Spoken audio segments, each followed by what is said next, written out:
नमस्कार दोस्तों, स्वागत है आप सभी का आपके अपने चैनल आशीष प्रताप आरबीएल में। और इस वीडियो में हम बात करने वाले हैं एनसीईआरटी जो ज्योग्राफी हम लोग कर चुके हैं सारे चैप्टर्स 6 क्लास की, उसके जितने भी एमसीक्यू हैं यानी बहुविकल्पी प्रश्न हैं, खाली स्थान भरो वाले प्रश्न हैं और लघुत्तरीय प्रश्न हैं, उन सभी को हम लोग सॉल्व करेंगे।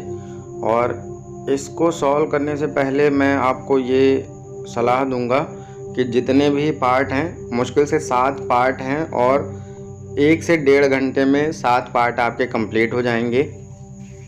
तो उनको पहले आप देख लीजिए अच्छे से, उसके बाद ही इनको सॉल्व करिए, तो इसका फ़ायदा आपको ज़्यादा होगा। तो आइए शुरू करते हैं। पहले क्वेश्चन के साथ शुरुआत करते हैं। पहले चैप्टर में किस ग्रह को पृथ्वी के जुड़वा ग्रह के नाम से जाना जाता है? तो ये शुक्र ग्रह है जिसको पृथ्वी के जुड़वा ग्रह के नाम से जाना जाता है। सूर्य से तीसरा सबसे नज़दीक ग्रह कौन सा है? तो सूर्य से अगर बात करें तो सबसे पहले बुध है, फिर बुध, शुक्र, पृथ्वी, मंगल, बृहस्पति, शनि, अरुण, वरुण। ठीक है, तो यहाँ पे अगर सूर्य से तीसरा पूछा जा रहा है तो ये सूर्य से तीसरा होगा पृथ्वी। बुध, शुक्र, पृथ्वी, मंगल, तो पृथ्वी हो जाएगी तीसरा ग्रह।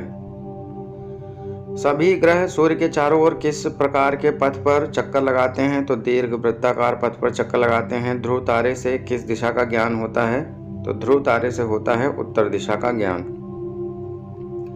नेक्स्ट है क्षुद्र ग्रह किन कक्षाओं के बीच में पाए जाते हैं? तो क्षुद्र ग्रह पाए जाते हैं मंगल और बृहस्पति के बीच में। हमने दिखाया भी था जब पढ़ा रहे थे। तारों का इसको आप देख लीजिएगा, पहले चैप्टर में मैंने बताया है, तो फिर उसके बाद आपको ज़्यादा समझ में आएगा। अब यहाँ पे खाली स्थान भरना है। तो तारों का एक समूह जो विभिन्न प्रतिरूपों का निर्माण करता है उसे नक्षत्र मंडल कहते हैं। तारों की एक बहुत बड़ी प्रणाली को आकाशगंगा कहा जाता है।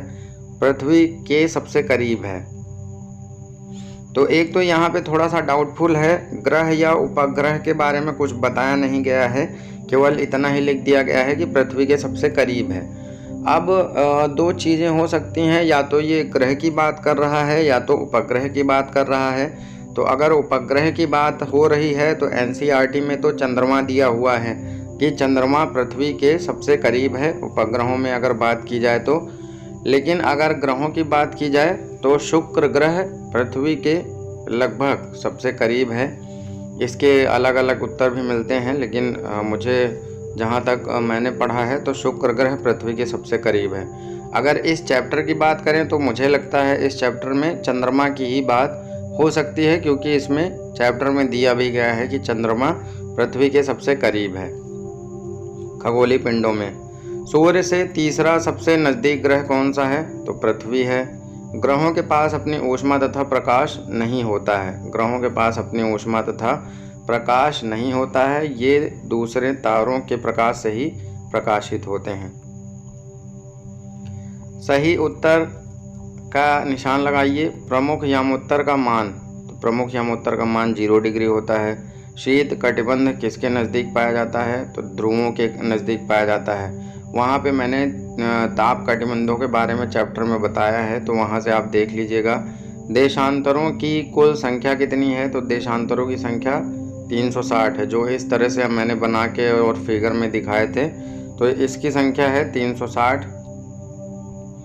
दक्षिणी ध्रुव वृत्त स्थित है दक्षिणी गोलार्ध में। गोलार्ध के बारे में भी मैंने बताया था कि गोले को आधे से, पृथ्वी के गोले को आधे से विषुवत रेखा विभाजित करती है। तो उत्तर का भाग उत्तरी गोलार्ध और दक्षिण का भाग दक्षिणी गोलार्ध। इसको डिटेल में आप चैप्टर में देख लीजिएगा, दूसरा चैप्टर है।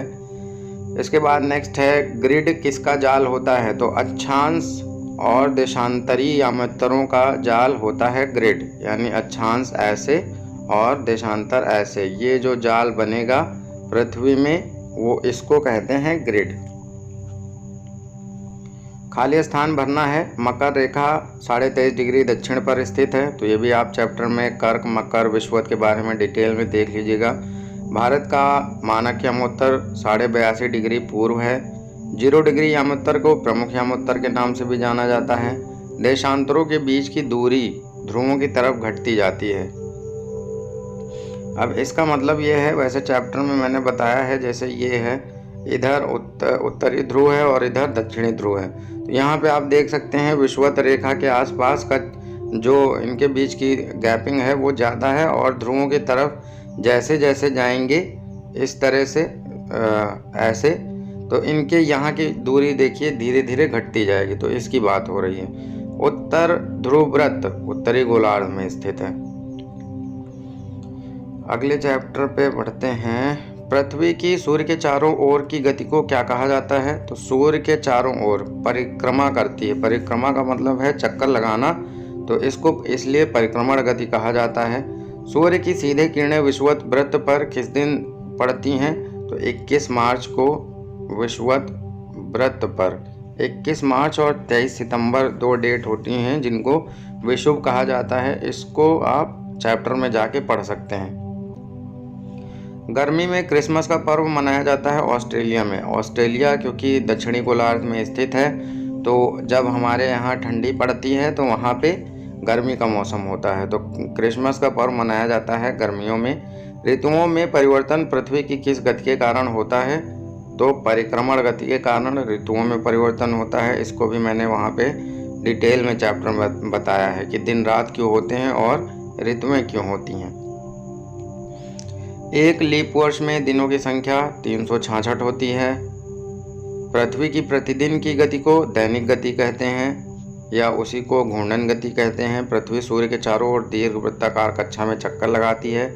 21 जून को सूर्य की किरणें कर्क रेखा पर सीधी पड़ती हैं। शीत ऋतु में दिन छोटे होते हैं। वृक्षों के वितरण को दिखाने वाले मानचित्र हैं थीमैटिक मानचित्र। नीले रंग का इस्तेमाल किसे दिखाने में किया जाता है? तो जलाशयों को दिखाने में किया जाता है। दिक्सूचक का उपयोग किया जाता है मुख्य दिशा का पता लगाने में। पैमाना आवश्यक है मानचित्र के लिए। कौन सी पर्वत श्रृंखला एशिया एवं यूरोप को अलग करती है? तो यूराल पर्वत श्रृंखला एशिया को यूरोप से अलग करती है। उत्तरी अमेरिका और दक्षिण अमेरिका से कैसे जुड़ा है? तो उत्तरी अमेरिका दक्षिण अमेरिका से पनामा स्थल संधि से जुड़ा है। वायुमंडल में किस गैस का प्रतिशत सर्वाधिक है? तो नाइट्रोजन का प्रतिशत सर्वाधिक है। पृथ्वी का कौन सा भाग ठोस चट्टानों का बना है? तो थल मंडल ठोस चट्टानों का बना है। सबसे बड़ा महाद्वीप कौन सा है? एशिया महाद्वीप सबसे बड़ा महाद्वीप है। पृथ्वी का सबसे गहरा भाग मेरियाना गर्त है जो प्रशांत महासागर में स्थित है। हिंद महासागर का नाम एक देश के नाम पर रखा गया है। जीवमंडल स्थल जल एवं हवा का एक सीमित भाग है। तो इसको मैंने वहाँ पे चैप्टर में डिटेल में बताया है, वहाँ पे जाके आप देख लीजिएगा। जो जीवन के लिए सहायक है। यूरोप और एशिया महाद्वीप को एक साथ यूरेशिया कहा जाता है। पृथ्वी पर सबसे ऊंचा पर्वत शिखर माउंट एवरेस्ट है। पर्वत पठारों से भिन्न होते हैं ऊंचाई की वजह से। हिमानी कहाँ पाई जाती है? तो हिमानी पर्वतों में पाई जाती है। दक्कन पठार कहाँ स्थित है? भारत में स्थित है। यांगसे नदी कहाँ बहती है? तो ये चीन में बहती है। यूरोप की एक महत्वपूर्ण पर्वत श्रृंखला कौन सी है? तो आल्प्स पर्वत श्रृंखला। आल्प्स पर्वत श्रृंखला। समतल भूमि वाले विस्तृत क्षेत्र को मैदान कहते हैं। हिमालय एवं आल्प्स वलित पर्वतों के उदाहरण हैं। पठारी क्षेत्रों में खनिजों की प्रचुरता होती है। श्रेणी पर्वतों का एक क्रम होता है। मैदानी क्षेत्र में कृषि के लिए सबसे अधिक उत्पादक क्षेत्र होते हैं। मैदानी क्षेत्र कृषि के लिए सबसे अधिक उत्पादक क्षेत्र होते हैं। हिमालय के सबसे दक्षिणी भाग को क्या कहा जाता है? तो ये शिवालिक है। पहले सबसे ऊपर बृहद हिमालय, फिर मध्य हिमालय, फिर शिवालिक। सह्याद्री को अन्य किस नाम से जाना जाता है? तो इसको पश्चिमी घाट के नाम से भी जाना जाता है। पाक जल संधि किन देशों के बीच में स्थित है? भारत और श्रीलंका के बीच में ये स्थित है। पाक जल संधि भारत और श्रीलंका के बीच में स्थित है। अरब सागर में स्थित भारतीय द्वीप समूह कौन से हैं? तो इधर ये मान लीजिए आपका इस तरह से करके भारत है, तो ये पश्चिमी भाग है, ये पूर्वी भाग है। इधर अरब सागर है, इधर बंगाल की खाड़ी है, तो अरब सागर में आपका लक्षद्वीप स्थित है और बंगाल की खाड़ी में अंडमान निकोबार स्थित है। तो ये लक्षद्वीप समूह हो जाएगा। भारत की सबसे पुरानी पर्वत श्रृंखला कौन सी है? तो अरावली पर्वत श्रृंखला भारत की सबसे पुरानी पर्वत श्रृंखला है। भारत का क्षेत्रफल लगभग 32.8 लाख वर्ग किलोमीटर है। महान हिमालय को हिमाद्री के नाम से भी जाना जाता है। क्षेत्रफल की दृष्टि से राजस्थान भारत का सबसे बड़ा राज्य है।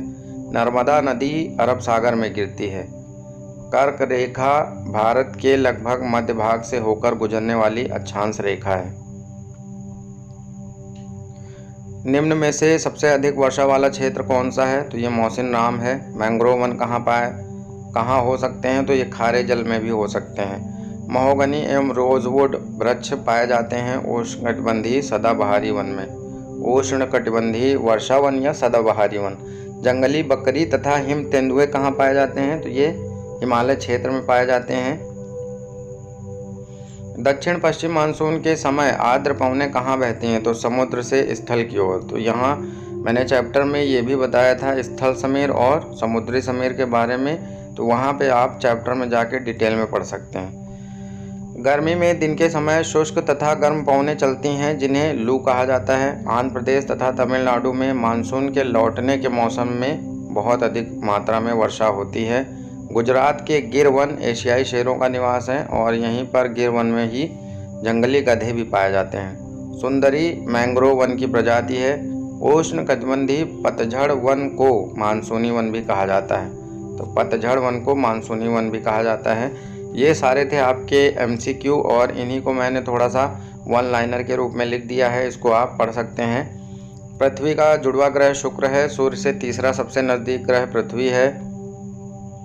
सभी ग्रह सूर्य के चारों ओर दीर्घवृत्ताकार कक्षा में चक्कर लगाते हैं। ध्रुव तारा उत्तर दिशा को बताता है। क्षुद्र ग्रह मंगल और बृहस्पति के बीच में है। प्रमुख यामोत्तर का मान 0 डिग्री है। शीत कटिबंध किसके नज़दीक है? तो ये ध्रुवों के नज़दीक है। देशांतरों की कुल संख्या 360। ग्रिड अक्षांश रेखाओं और देशांतरी यामोत्तरों का जाल होता है। भारत का मानक यामोत्तर 82.5 डिग्री पूर्वी देशांतर। देशांतरों के बीच की दूरी ध्रुवों की तरफ घटती जाती है। पृथ्वी की सूर्य के चारों तरफ गति को परिक्रमण कहते हैं। गर्मी में क्रिसमस पर्व ऑस्ट्रेलिया में मनाया जाता है। ऋतुओं में परिवर्तन पृथ्वी की परिक्रमण गति के कारण 21 मार्च और 23 सितंबर को विषुवत रेखा पर सूर्य की किरणें सीधी पड़ती हैं। वृक्षों के वितरण को दिखाने के लिए थीमेटिक मानचित्र का प्रयोग होता है। एशिया और यूरोप को यूराल पर्वत अलग करता है। वायुमंडल में किन गैसों की अधिकता है? नाइट्रोजन की। विश्व का सबसे बड़ा महाद्वीप एशिया। पृथ्वी का सबसे गहरा भाग मैरियाना गर्त जो प्रशांत महासागर में है। जीवमंडल स्थल, जल और वायु का एक सीमित भाग है जो जीवन के लिए सहायक है। हिमानी कहाँ पाई जाती हैं? तो ये पर्वतों में पाई जाती हैं। यांगत्से नदी चीन में है। आल्प्स पर्वत यूरोप में है। हिमालय एवं आल्प्स वलित पर्वत के उदाहरण हैं। हिमालय का सबसे उत्तरी भाग बृहद हिमालय या हिमाद्री या महान हिमालय। हिमाद्री के दक्षिण में स्थित हिमालय का भाग मध्य हिमालय या हिमांचल और सबसे दक्षिण में फिर शिवालिक। सह्याद्री को अन्य किस नाम से जानते हैं? तो पश्चिमी घाट के नाम से। पाक जल संधि भारत और श्रीलंका के बीच में है। अरब सागर में स्थित भारतीय द्वीप समूह लक्षद्वीप है। अरब सागर में लक्षद्वीप है। भारत की सबसे पुरानी पर्वत श्रृंखला अरावली है। भारत का क्षेत्रफल 32.8 लाख वर्ग किलोमीटर है। उत्तर से दक्षिण कश्मीर से कन्याकुमारी तक विस्तार 3200 किलोमीटर है और पश्चिम से पूर्व अगर बात करें भारत के विस्तार की, कच्छ से लेकर गुजरात से लेकर अरुणाचल प्रदेश तक 2900 किलोमीटर है। क्षेत्रफल की दृष्टि से भारत का सबसे बड़ा राज्य राजस्थान है। नर्मदा नदी अरब सागर में गिरती है। कर्क रेखा भारत के लगभग मध्य से होकर गुजरती है। तो यहाँ पे आप देख सकते हैं, मान लीजिए ये आपका भारत है, तो नर्मदा और ताप्ती नदियाँ इस तरफ पश्चिम की तरफ अरब सागर में गिरती हैं। बाकी भारत की जितनी भी नदियाँ हैं वो सब पूर्व की तरफ बहती हैं, लेकिन नर्मदा और तापी एक अपवाद हैं जो पश्चिम की तरफ बहती हैं। और कर्क रेखा 8 राज्यों से होकर जाती है भारत के, तो लगभग बीचों बीच से होकर जाती है। मैंग्रोव वन कहाँ हो सकते हैं? तो ये खारे जल में हो सकते हैं। महोगनी और रोजवुड उष्णकटिबंधीय वर्षावन या सदाबहारी वन के उदाहरण हैं। जंगली बकरी तथा हिम तेंदुए हिमालय क्षेत्र में पाए जाते हैं। दक्षिण पश्चिम मानसून के समय आर्द्र पवनें कहाँ बहती हैं? तो बंगाल की खाड़ी और अरब सागर से स्थल की ओर बहती हैं दक्षिण पश्चिम मानसून के समय। गर्मी के दिन के समय शुष्क तथा गर्म पवनें चलती हैं जिन्हें लू कहते हैं। आंध्र प्रदेश तथा तमिलनाडु में शरद ऋतु के मौसम में लौटते हुए मानसून के कारण बहुत अधिक वर्षा होती है। गुजरात के गिर वन एशियाई शेरों का निवास है। सुंदरी मैंग्रोव वनों की एक प्रजाति है। उष्ण कटिबंधीय पतझड़ वनों को मानसूनी वन भी कहते हैं।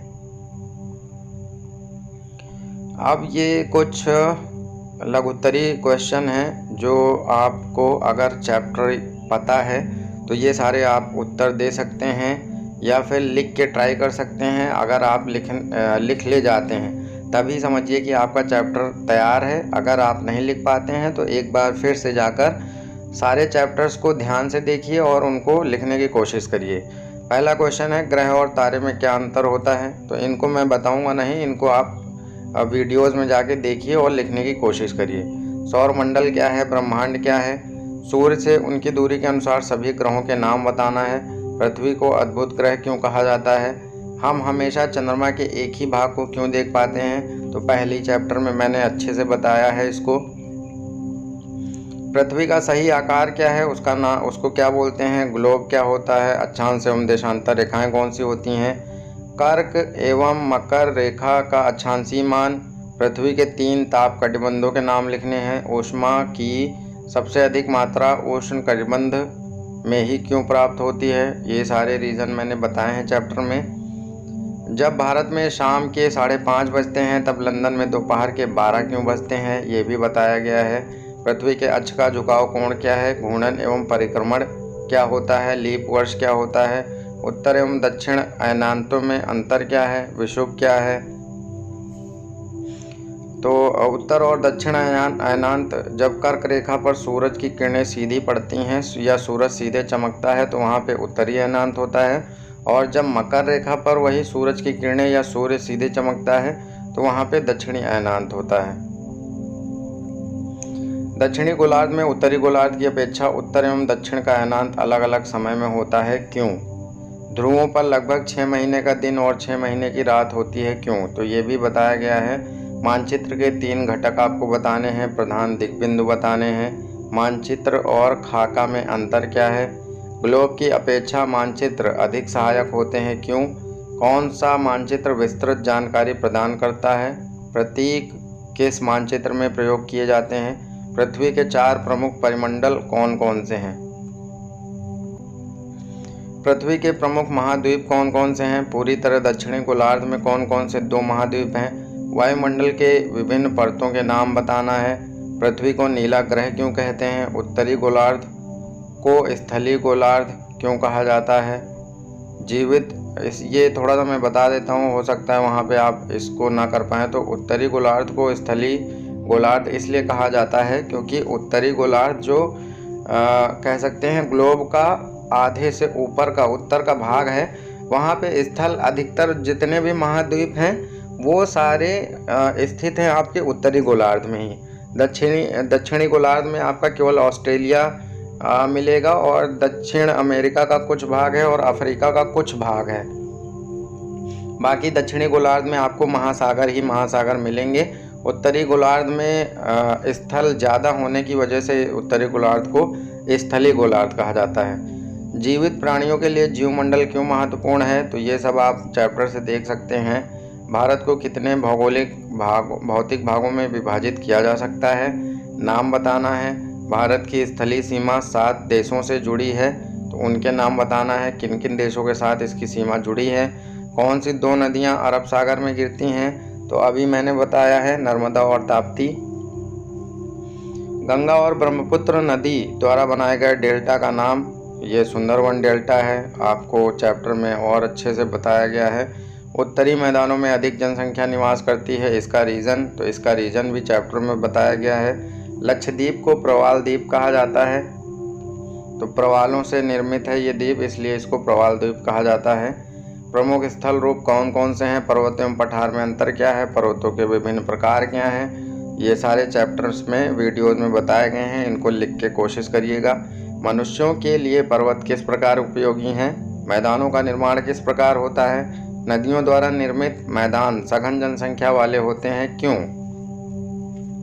क्योंकि नदियां अपने साथ उपजाऊ मिट्टी बहाकर लाती हैं और वहाँ पर खेती करना बहुत आसान होता है, इस वजह से सघन जनसंख्या मैदानी क्षेत्रों में पाई जाती है। पर्वतों में जनसंख्या कम क्यों पाई जाती है? तो इसका रीज़न है वहाँ पे एक तो परिवहन आसान नहीं है, चीज़ों को लाना ले जाना, और वहाँ पे खेती करना भी उतना आसान नहीं होता। इसलिए भारत को कितने भौगोलिक भागों में विभाजित किया जा सकता है? भारत की स्थलीय सीमा 7 देशों से जुड़ी है, उनके नाम लिखने हैं। कौन सी 2 नदियाँ अरब सागर में गिरती हैं? ये सारे क्वेश्चंस हो चुके हैं, है ना। तो ये थे आपके सारे क्वेश्चन, जितने भी थे वो सारे मैंने आपको बता दिए हैं। तो आप इन सारे क्वेश्चंस को लिख के प्रैक्टिस कर सकते हैं। अगर आप सारे क्वेश्चन लिख सकते हैं लघुत्तरी वाले, तभी समझिए कि आपकी क्लास 6 की NCERT आपको तैयार है, अदरवाइज़ आपको फिर से वीडियोस को देखने की ज़रूरत है। तो मिलते हैं अगले भाग में अगले NCERT के साथ। Thanks for watching.